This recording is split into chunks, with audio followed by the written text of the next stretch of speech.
A small business owner receives an invitation from TikTok Shop.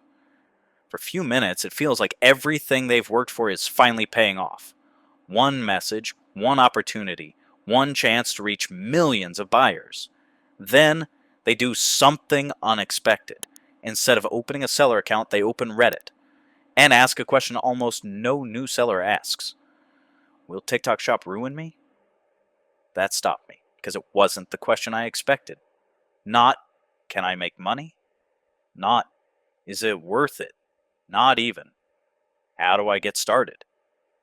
Their first instinct wasn't excitement, it was caution. Then I started reading the replies. One seller said, don't do it.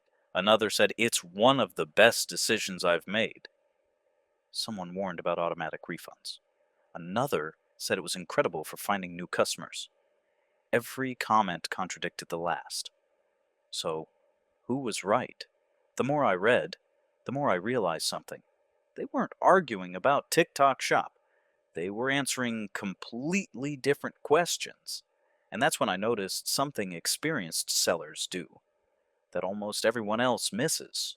At first, I thought the disagreement was about the platform. It wasn't. It was about risk. Every seller was looking at the same marketplace through a different lens. One cared about fast growth. Another cared about protecting their brand. Someone else cared about keeping control of their customers. Nobody was actually asking, is TikTok Shop good? They were asking, good for what? That's a completely different conversation. And once I saw it, I couldn't unsee it. Because experienced sellers rarely start with, where should I sell? They start with, what kind of business am I trying to build? That changes everything, because the best marketplace for a collectibles seller might be the worst marketplace for someone selling handmade skincare. The best platform for launching a new product might be the worst place to build long-term customer relationships. Experienced sellers know marketplaces don't have personalities. They have trade-offs. The question isn't which one is best. The question is, which compromise are you willing to make? The deeper I looked, the more I realized experienced sellers make 4 decisions, not one.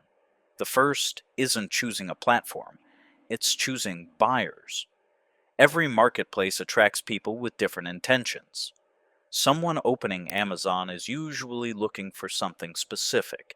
Someone opening TikTok is often looking to be entertained. Someone joining a Whatnot live stream wants an experience as much as a product. Those buyers behave differently, and businesses grow differently because of it. But buyer behavior is only the beginning. The second decision is choosing risk, because marketplaces change. Algorithms change, fees change, policies change, sometimes overnight. Experienced sellers don't panic when those things happen. They expect them. The third decision is choosing ownership. This one surprised me the most. On most marketplaces, you don't really own the customer relationship. You rent access to it. The platform decides who sees your products, who receives your messages, and whether that customer ever finds you again. That's why experienced sellers celebrate sales, but invest in relationships, because one survives platform changes, the other doesn't. Then came the biggest realization.